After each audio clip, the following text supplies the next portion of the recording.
Il n'y a que deux choses à faire avec un drapeau, disait Paul Claudel, ou le brandir à bout de bras ou le serrer contre son cœur.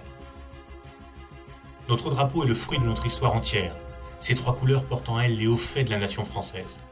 Nous sommes fiers de notre drapeau, comme nous sommes fiers de notre pays, parce qu'il en est le symbole, parce qu'il est le produit de son histoire.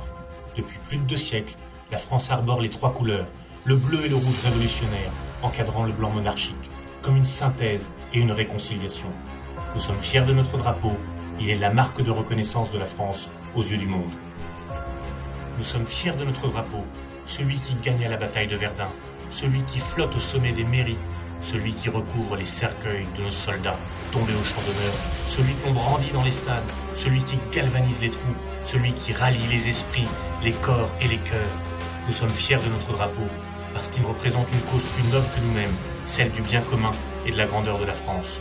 Nous sommes fiers de notre drapeau, car il est cette richesse commune à tous, celle de la patrie, de la terre de nos ancêtres, la première et la dernière chose que possèdent les plus démunis comme les plus aisés.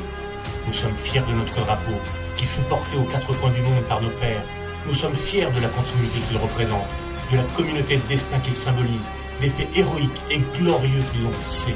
Nous sommes fiers de notre drapeau, en sachant les parts d'ombre que renferment ses plis. Lorsque la France fut frappée par les attentats de 2015, c'est autour de son drapeau qu'elle s'est rassemblée. Lorsque la France honore ses morts au champ d'honneur, c'est devant le drapeau qu'elle se recueille. Lorsque la France commémore son histoire, c'est sous l'ombre de son drapeau. Il nous appartient de ne pas renoncer face à ceux qui ne croient pas en la nation et veulent la faire disparaître. Il nous appartient à tous de le défendre et de l'aimer.